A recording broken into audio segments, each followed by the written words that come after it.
One of the problems with recruiting for investment banking is not the knowledge or skills you acquire, but the access to talk with real investment bankers to put your best foot forward.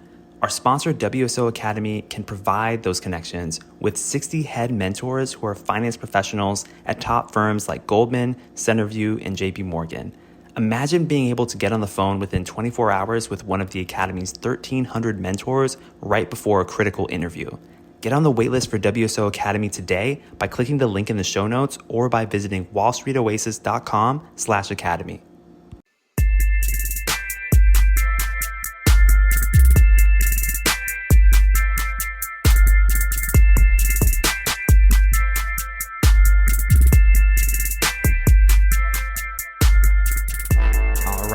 All right. Welcome to Investment Banking Insights.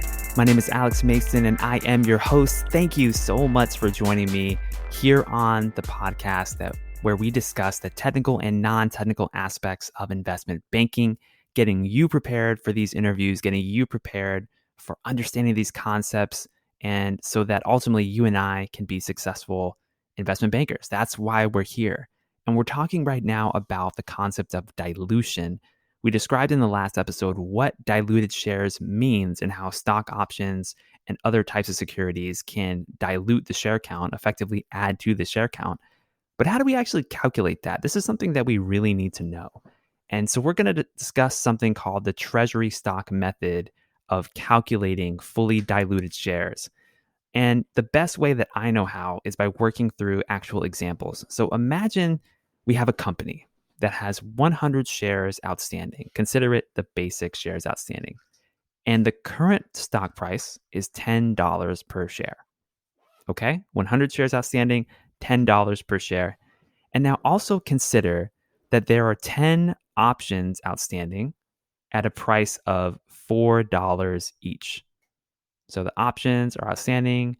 They have these exercise price set at $4. Now, the question is, what is the fully diluted equity value of this company? So remember, we're talking about dilution, so we have to account for these options and somehow add them to the existing equity value from the basic shares outstanding. But let's take things one step at a time. So first of all, let's calculate the basic equity value. And remember, equity, we're talking about ownership. We're talking specifically about the stockholders here, not enterprise value, but equity value, also known as the market capitalization. And this is very simple for the basic shares outstanding. We have 100 shares and they're trading at $10 per share. So all we have to do is multiply those two numbers together. Number of shares times price per share equals your market cap. So 100 times $10 equals $1,000. That's the basic equity value of this company.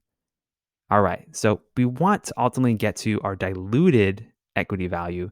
So we know it's not going to be $1,000, but that's a good starting point. So let's now talk about the options.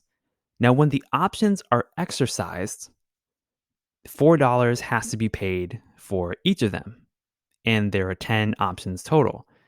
So remember that when the options are exercised with any kind of transaction, there has to be a buyer and a seller. Let's remember that fundamentally. So who is the buyer in this case? The buyer is the holder of the option. It's the employee, for example, someone who owns the option for the stock. So they're going to have to pay some money, but who are they paying it to? They're going to be paying it to the corporation. The corporation is going to be issuing these new shares, right, in order to raise money. So $4 per option times 10 options equals $40. And that $40 is additional cash that the company has now received.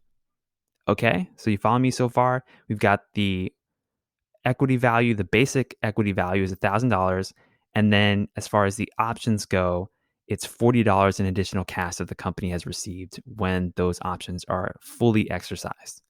Now, new shares got created in this process, so we need to account for that. And remember, we had 100 shares at the beginning, and we had these 10 options, and so now 10 more shares just got created. 100 plus 10 is a 110. But remember, that's not the end of the story. The company now has this extra cash, and we need to fully account for that. Otherwise, it's just this cash kind of laying around.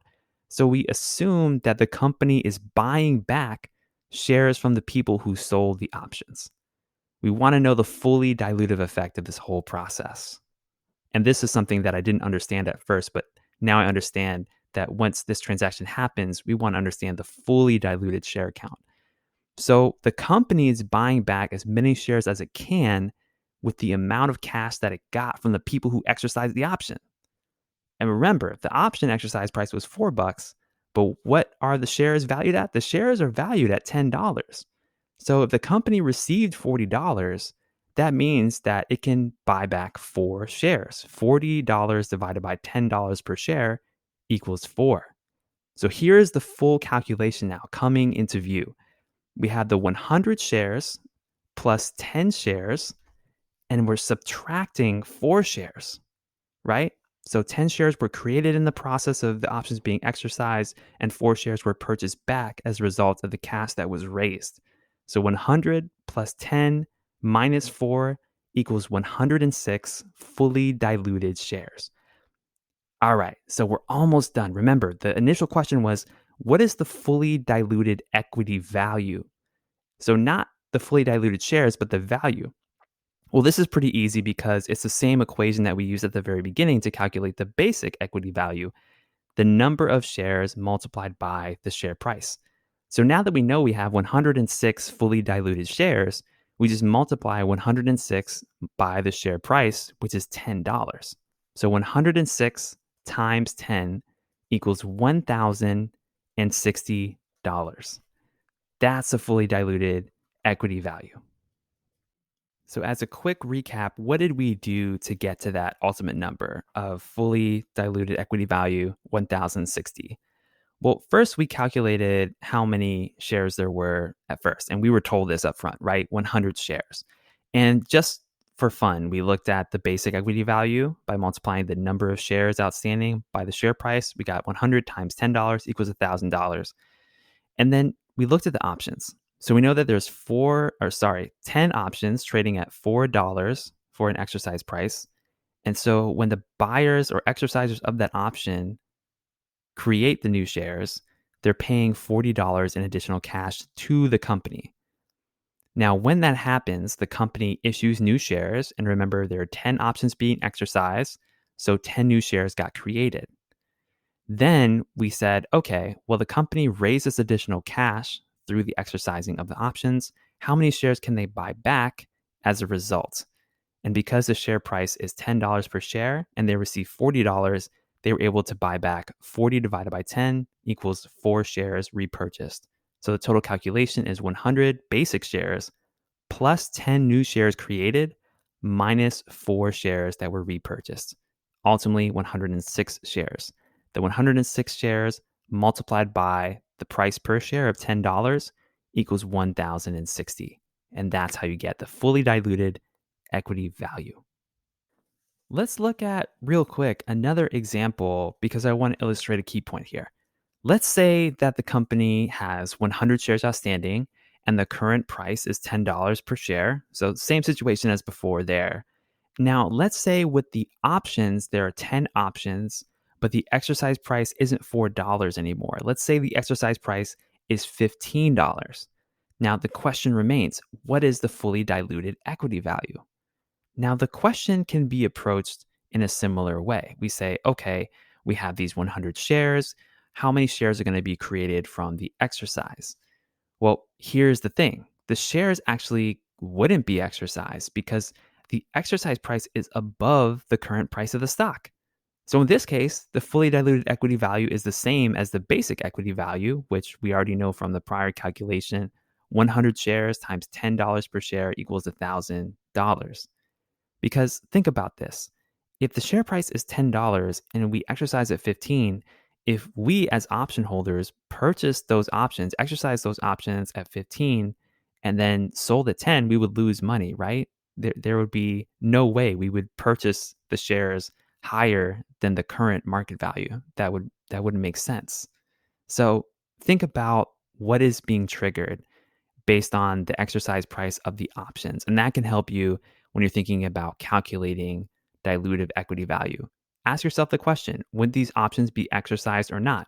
If these options wouldn't be exercised, then okay, you exclude them from the calculation altogether. But if they would be exercised, now you have to account for how many shares get created and how many subsequently get bought back by the corporation. And that's how I think about this question. Okay, so that's what I've got for you today. We're going to be continuing to talk about enterprise value, going through these enterprise value and equity value questions. And yeah, next time we're going to be talking about cash and how it plays into the enterprise value calculation. This is Alex Mason with Investment Banking Insights. I'll see you on the next one.